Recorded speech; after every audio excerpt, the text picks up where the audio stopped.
Hey family, welcome, welcome. Sergeant Dorsey Speaks live at 5 p.m. Pacific, 8 p.m. on the East Coast. What's up? I am, it's been a crazy, crazy week, you guys. And let me settle in. I want you to settle in. I want you to share this on your timeline with your friends because I got some good stuff I want to share with you today. And hashtag tell a friend. I appreciate, I've been getting a lot of good feedback from you, family. And I just want to say thank you for being so engaging and interactive. Ooh, um, trying to do too much here. Thank you. See, trying to do too much. Thank you for being so engaging and interacting with me and reaching out to me about issues that are of concern to you, questions that you have. I hope I've been helpful. I had a family member reach out to me about, not blood family, but, kinfolk kind of family, right? About an issue going on with someone who's dealing with police stuff. Yeah. And so I hope you know who you are, that what I shared with you was helpful. I know you are a subby, not necessarily here with me on Facebook, but you're a YouTube subby. And so I hope that information that I shared with you was helpful. I'm really, really looking forward to seeing how this thing turns out for you on Friday. So please do let me know, get back and let me know how that works out. And for anybody else that may have an issue, a question, a problem, listen, understand this. I am not an attorney, but I will give you my best police counsel of what I think it is you might want to do next, what obstacles you might be facing, just so you don't wind up like I do sometime with, getting a little overwhelmed, and then I have, brain matter up on my ceiling that I've got to go and scrape down because I'm like, ooh, wee. So I hope that what I say and share with you is helpful. And I encourage anybody that may have an issue and you want to know about what Sergeant Dorsey thinks to reach out, and I'll tell you what I think. And, if it resonates with you, by all means, use that information. And, if not so much, then, I understand. So welcome. For my first timers, hey, Eugene, I'm a retired LAPD sergeant, 20-year veteran, all in patrol, I'm proud to say, started under Police Chief Daryl Gates. So when I tell you that, well, first of all, I'm dating myself as if this gray hair didn't already do that for me. But that just lets you know that I came on the LAPD at a time when folks who look like me wasn't always so welcome. You understand that. And listen, there weren't a whole lot of sisters in patrol. So, I'm a trailblazer, y'all. I'm a trailblazer. And for my Facebook family, you guys have seen some of the stuff that I've been sharing with you from back in the day, last week on Throwback Thursday, some articles that were written about me and, how I carried on. So I didn't just get like this. I know a lot of folks think I just popped up, like I just landed here on the planet, a couple of months ago.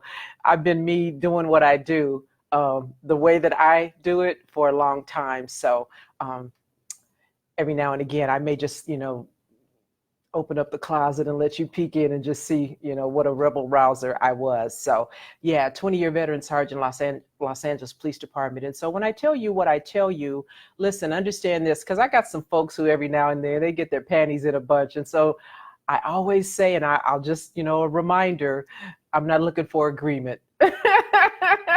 I'm just telling you what I know. And so again, if it doesn't resonate with you, if it's not information you can use, in the words of my president, number 44, proceed, Governor. Do that thing that you do that seems to be working so well. I'm just telling you what I think. So yeah, I want to start off today with a little bit of good news. If you haven't heard, Cyntoia Brown was released from prison a couple of days ago. And Cyntoia Brown is the young lady who was sentenced to life in prison at the age of 16 because she wound up, killing someone who had involved her in sex trafficking. And so, they commuted her sentence. I guess that's what they did when you get out early. Governor commuted her sentence. And so we heard that early in the year. And I wasn't 100% sure back in January if, she was going to make it out the door and be all good, in August. And so here we are, August 8th, and Cyntoia Brown has been recently released. And so listen, she's going to be on parole now. And her parole is for, I think, 10 years. She's got a long road to hoe. Yeah, she got a situation. You know what I mean? And so listen, let's just all touch hands and stand in agreement for this sister, that she will be able to do all of the things that they are asking her to do while she's on parole. Because for, some of you may understand that, getting violated is a very easy thing. And one of the things that they're requiring her to do is, get a job and keep one. Now, when she was in prison, she was able to get an AA degree. So good for her. But, there is a stigma with being well, I wonder if she's still considered a convicted felon. Maybe that'll come off as well. I don't know. But the fact of the matter is, she went in prison at 16 and, she's 30 something now, 15 years behind bars. And so, there's a lot of stuff that how could she know? There's things that she's never experienced, never done. There's going to be a lot of first time stuff going on with her. And so I hope and pray, and I want you to join with me, that she will be all good and that she will succeed over this next 10-year tale that's going to be following her. So good news. And I wanted to start on a high note because there's a whole lot of craziness going on this week. By now you've seen the video or the image of the police officers dragging a black man behind a horse with a leash on him like he's a dog. Police Chief Vernon Hale III over in Galveston, Texas, he just wants to apologize for that old bullshit. But listen, Chief, that's not enough. That's not enough. And so I hope the folks over there in Galveston are vocal and being heard about a mounted unit officer walking a black man like a dog behind his horse on a leash. And listen, the police chief tried to say, oh, I know the optics, my bad. But that's how we train. That's policy. So I don't know if anything is really going to happen to these guys, because that's what they're trained to do. Now, since, there's been an outrage, these two officers who are identified as Officer P. Broche and Officer A. Smith, maybe they'll just get some retraining, right? They've been told to, not only those two officers, but the department in general, that mounted unit detail has been told to no longer do that because of the optics. Now, listen, if folks hadn't complained, I don't know how many times they done led a black man down the street on foot behind a horse with a rope tied to him like an animal. And I don't know how long that, they're going to not do that again, because that was their policy. So an apology is not enough. Galveston, you need to get a hold of Police Chief Vernon L. Hale III and let him know that, they're going to have to do better than that. And I hope and pray that that brother man gets a real good attorney. You guys hear me say this all the time, because listen, by and large, they're going to continue to do what they do. And so you just have to hit them in the pocketbook. That's the only thing that they understand. And even to some extent, that doesn't faze them, because remember, it's the taxpayers who pay. And that's why I say over and over again that it's, police officers' Bill of Rights needs to be changed. Police officers, Officer Broche and Officer Smith, ought to be getting that gentleman a mansion and a yacht for dragging him down the street and humiliating him in public like that. I hope he gets a good attorney. So that's that. On to some local news here in LA. I talked about this before, and I don't know what's going to happen, and I'm referencing the death of Nipsey Hussle and what is to come of that square down in South Central Crenshaw Slauson area where Marathon Clothing store was. You know, since Nipsey was killed, the family, his estate has not opened up the business. It's been shuttered. And so now it was reported that just a few days ago, they were actually erecting some kind of a barrier, like a fence, around the whole corner. So you can't even get up to the building anymore because it's blocked. Now, it's being reported that this fence is being put up because of some monument that they're gonna install, but I don't believe it, you guys. I think quietly, you know, with all the gentrification that's going on down in that part of LA, South Central, the hood, I believe that, you know, they're probably gonna try to wrestle that corner out of the hands of the family. I hope that they're paying attention and that they are crossing their T's and dotting their I's to make sure that they can keep that viable corner. But we'll see. Fence went up. The reason that they give for the fence going up just kind of really doesn't make sense to me. But I'll report back, you know, whatever I hear, and I'll let you know. Also, there's a little hubbub going on. I got some people on Twitter that are really bothered by the Costco shooting, where an off-duty LAPD officer shot and killed a shopper. And, well, two people. The mom was killed. Her son was killed. No, the son was killed. Mom was wounded, and dad was okay. So something is going on right now with this. His name was Mr. French, the guy that was killed. And it is reported now that, you know, that although they said he was a gentle giant and he had the capacity of a child and was non-communicative, non-verbal, it's being reported now that, I don't want to laugh, but it says that he did slap the guy, the officer. He slapped and punched him.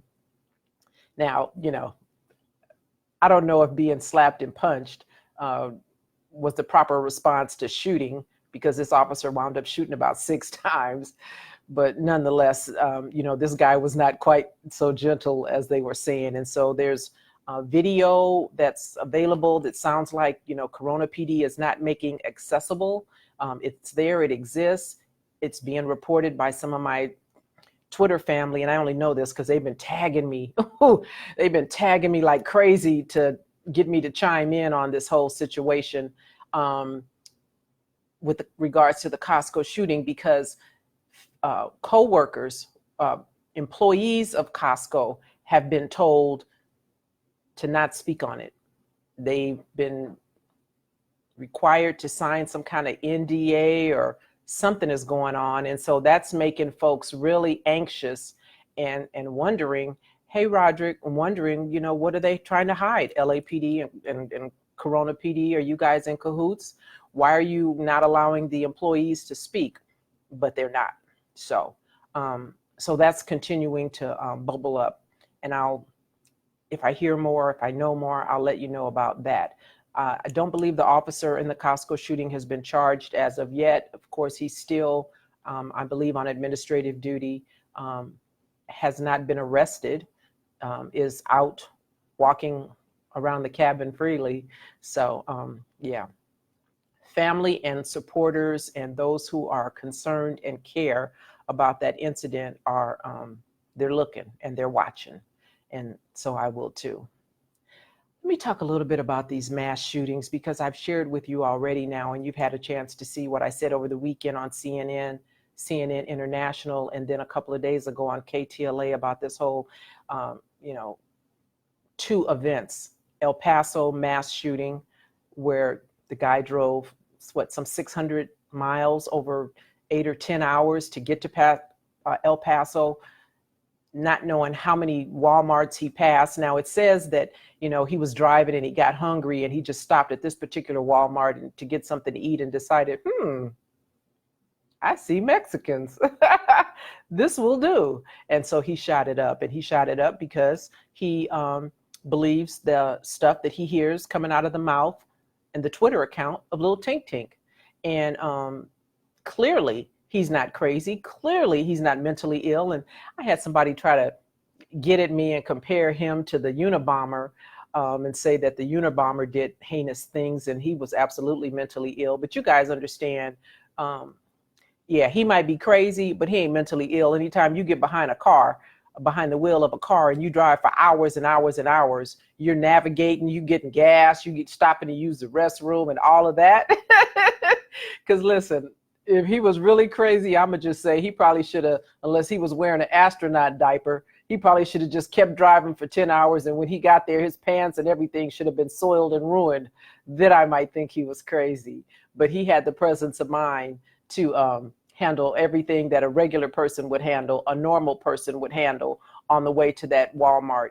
And then, you know, within 24 hours, we had the Dayton, Ohio shooting. And so that's what I want to spend a little bit of time talking to you guys about, because listen, to me, the fact that they, to me, seem to be going out of their way, the police and the media there in Ohio and others that are speaking on this Dayton, Ohio shooting, I have Googled and been looking for any information I can find on the boyfriend of Connor Betts' sister. Connor Betts is the guy who actually did the shooting. His sister's name, I believe, is Megan. Now, listen, it's been said, but not confirmed, that his sister Megan was dating a black man.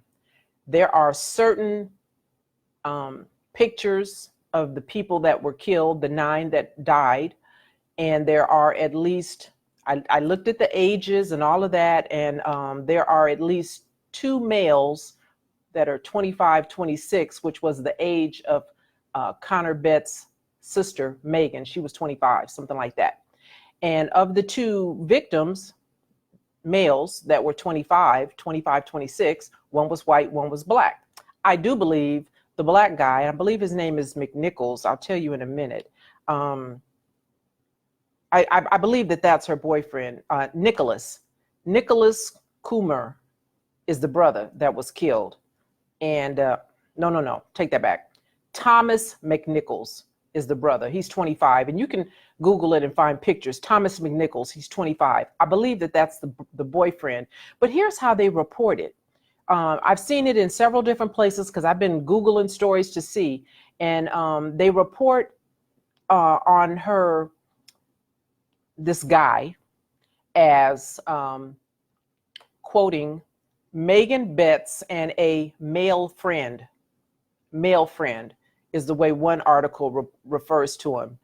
There's another article that refers to him and says they found fatally shot next to her dead boyfriend. They refer to him as dead boyfriend.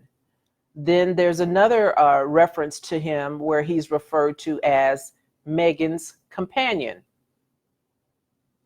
Why won't they say the name of Megan's companion, her dead boyfriend, her male friend? Why won't they say his name?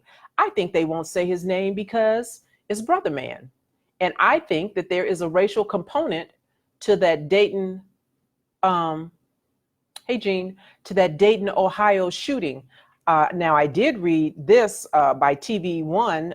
There was an article by TV One, and this article actually said that Ned Peppers is an establishment that's frequented mostly by Black folks. That was the first time that I actually saw that somewhere in print, because I was wondering, and I was looking at the video from the patrons who were inside, who were running, and a lot of them looked like me. So I thought, did this guy go in? Was he trying to get in there? Because they shot him dead before he could get inside, thankfully.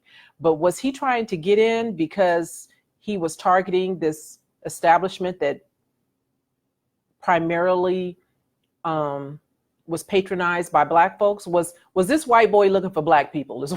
Let's just cut to the chase. Was this white boy looking for Black people the same way the white boy in El Paso was looking for Hispanics, Mexicans? Because they seem like they don't want to say it with regards to this Dayton, Ohio shooting.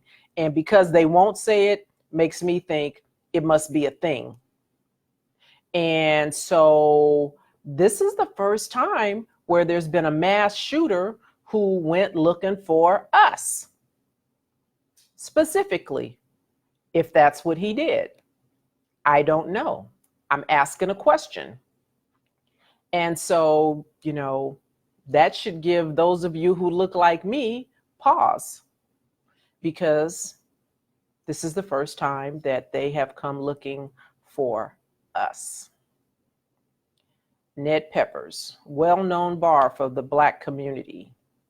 Is that a coincidence?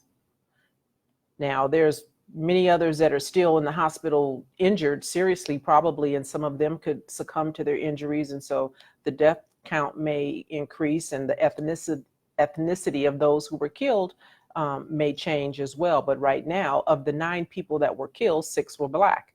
And so these are the victims: Lois Oglesby, 27, Saeed Salih, 38, Derek Fudge, 57, Logan Turner, 30, Nicholas Coomer, 25, Thomas McNichols, 25, Beatrice Warren Curtis, 36, and Monica Burkhouse, 39.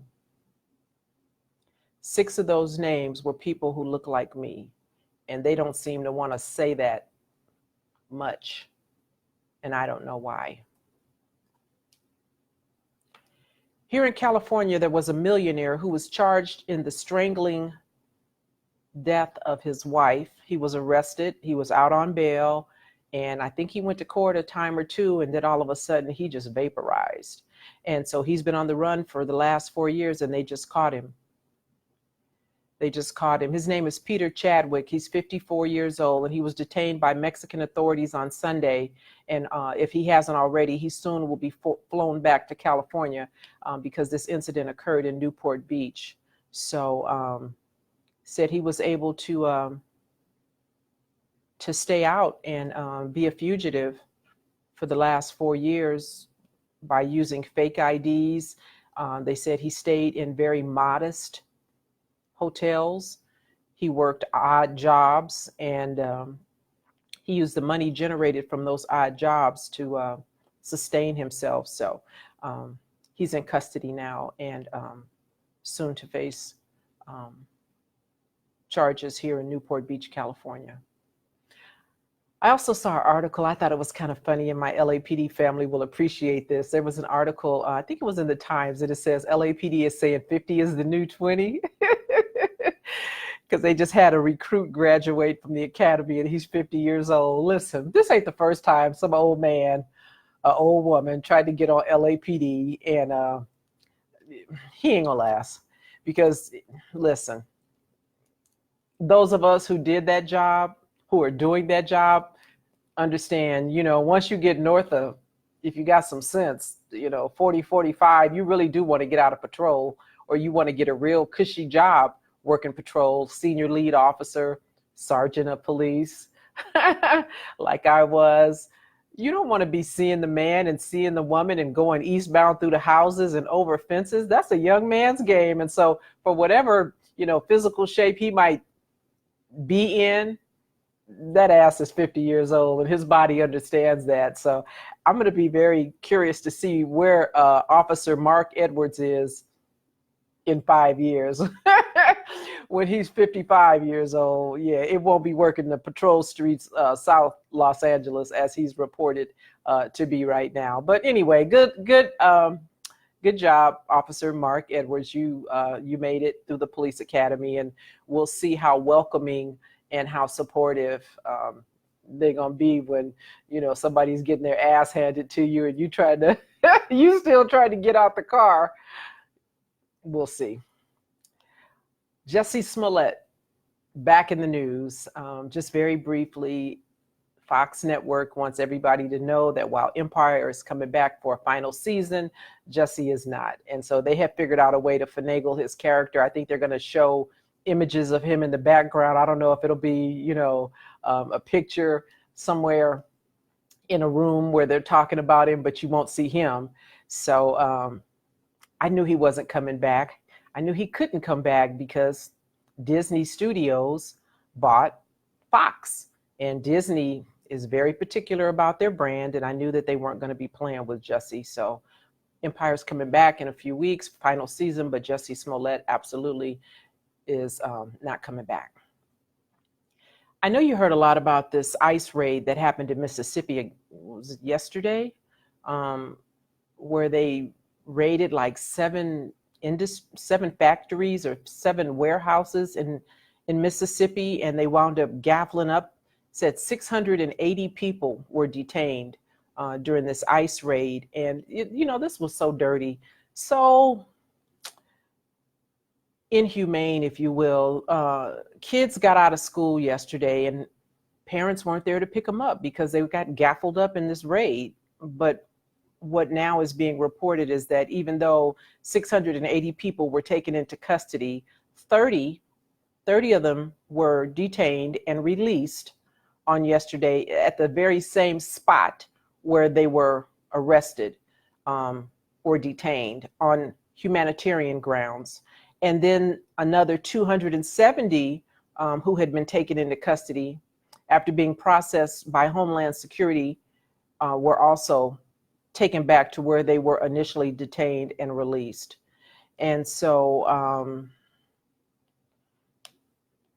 that was just a stunt that little Tink Tink wanted to play, because it was reported that he had been threatening to do this many other times, and then it didn't go through. So this time he wanted to, gin up his base and, keep his word, as if his word really means something, and went ahead with those raids on yesterday at the same time when he was supposedly pretending to really care about those who had been killed in the mass shootings over the last few days, because he showed up in El Paso, even though they said don't come.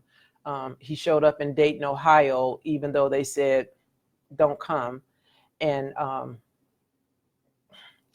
was shown, I can't watch this guy. I don't watch this guy, but I did see some snippets on my news channel that I do watch, where they showed him coming out of the hospital talking about how large his crowd was the last time he was in that city, and it was bigger than Beto's crowd, and nothing about, the victims, nothing about the survivors, nothing about the people that lost their lives and their families, the hundreds of people that are affected because of this mass shooter who believes his BS and acted out because of his racist rhetoric. He's talking about crowds, talking about how much the hospital staff liked him and they were happy to see him. He's just a wingnut. He's just a wingnut. But anyway, so that went on yesterday, and they're not done talking about this gun control. They're not done talking about how to make things better. I don't think they really want to. I made a suggestion on yesterday when I was speaking about these red flag laws that exist in about 17 states. In other words, where an officer would have the ability to, okay, so something is dragging here. An officer would have the ability to confiscate someone's weapons temporarily if we can show, if we can articulate a reason to do so. Red flags, if you see something, right, much like a 5150 hole, if you respond to a call for domestic violence and someone in the house has a gun, and, back in the day, we would just ask somebody to leave, usually the husband, could you go hang out with a friend or go to your mom's house for the night so you two won't keep fighting? But more importantly, if he decided to come back and we knew there were guns in the house, we would take the guns so that nobody could come back and use a weapon, him or her. And so there are 17 states that do have red flag laws that would give an officer the ability to do that temporarily. And then ultimately, this thing could wind up going to a court like a restraining order. You get a temporary restraining order and you ultimately go to court a week or so later, and then you have to explain to a judge, the victim would have to explain to a judge why that temporary order needs to be extended beyond a week or so. And the same would be true if you were to confiscate someone's gun. But you could take somebody's gun, but what about all the guns that are already out there? What about all of the automatic weapons, all of the crazy ass people that have, rounds up the gazoo, ammo, extended clips and double barrel magazines that hold 100 rounds? Why don't they prohibit those, ban those? Why does anybody in their house need 100 rounds? Listen, As a police officer, you know, I don't get to carry 100 rounds. I get, 45. The ones that are in my gun, and then 2 clips on my belt, right? But you don't get to just carry just ridiculous amounts of ammo around. And so I think the same should be true of a civilian. And I suggested that in my interview on KTLA, and I don't know who was listening, but I'll continue to say that. Put civilians through the same kind of rigors you do a police officer in a background check. Why should a civilian be allowed to go fill out some boxes, sit still for 3 days for a database search, and then you get a gun? It doesn't seem very thorough to me for a civilian. As a police officer, granted, they weren't just looking to see if I could carry a gun, but I mean, just to get on LAPD. You guys who are on the department and who've retired like me, you know what they do. They go to your neighbor, they go to your high school, they talk to your friends, and you know what police background investigators do. Once they talk to one neighbor, they're like, well, do you know anybody else that we need to talk to? They're savvy enough, and ATF investigators and those who do these so-called background checks should be savvy enough to ask the right questions to get to the people that we eventually get to when there is a mass shooting and somebody says, oh yeah, Connor, everybody knew he was crazy. He had a rape list. He had a hit list. Well, if those people exist the day after a mass shooting, how come they couldn't have been found when this guy was purchasing this weapon and this ammunition legally? It ain't that hard. Come on, y'all. But you know what? The system does what it was designed to do, and they don't really want to fix this. They don't really want to fix this. So we just have to be careful. We have to be our own advocate. We have to be our own best witness. We live in a time now where when you go anywhere, you need to, when you go someplace, when I go someplace, I'm trying to figure out what's the quickest way to get the hell out of here if something jumps off. Where are the exits? Where do the employees go? Let me go look at the bathroom in the grocery store so I can see, do I go through the meat department or the frozen food section if I need to get out of here in an instant? And that's where we are. And so until they really do get an appetite, or until we get someone else in the White House and get Turtle Boy, get that gavel out of his hand, we have to be careful, and we have to be mindful where we are, and we have to look, and we have to pay attention. And if you see something, say something. If you know something about someone who currently possesses an AR, anything, who currently possesses a double barrel magazine that holds 100 rounds, if you know somebody that's got that, and you know that they are not wrapped tight, don't wait for them to act out. Call somebody and report them. And listen, I'd rather err on the side of he gonna be mad at me, I'm gonna lose a friend, or I want to do this anonymously, and have authorities come and talk to this person and be sure before we have another El Paso, Texas, or Dayton, Ohio. So that's it, you guys. I'm off my soapbox. I am, well, I'm not emotionally drained, but yeah, it's been a long week. And so let me say this as I go out the door, because I mentioned this the other day. And so to my very dear friend, Andre Whitfield, thank you so much, brother man, for checking on a sister girl and making sure a Warrior Queen's battery had not run completely down. I appreciate you looking out for me. And those of you who have been in my inbox and have been encouraging and supportive and saying, hang in there, I so appreciate you, because although I am big and strong, every now and then I get weak. So I thank you. I appreciate you. Anybody who wants to know more about me and what I do, you can visit my website, www.sgtcheryldorsey.com. And I also put something out there because I am going to be looking for sponsors for my podcast. I have been doing my podcast now for a year. This is my 1-year anniversary. My podcast, Sergeant Dorsey Speaks, which drops every Tuesday with new content, is on every platform: iTunes, iHeart, TuneIn, Spreaker, Stitcher, Google Podcasts, Spotify. You can find me on any of those podcast platforms. And so I am looking for sponsors. If you have a business, a product, a service, and you want to be a sponsor for my podcast, Sergeant Dorsey Speaks, you can hit me up on my email, SGT Dorsey Speaks, Sergeant Dorsey Speaks at gmail.com.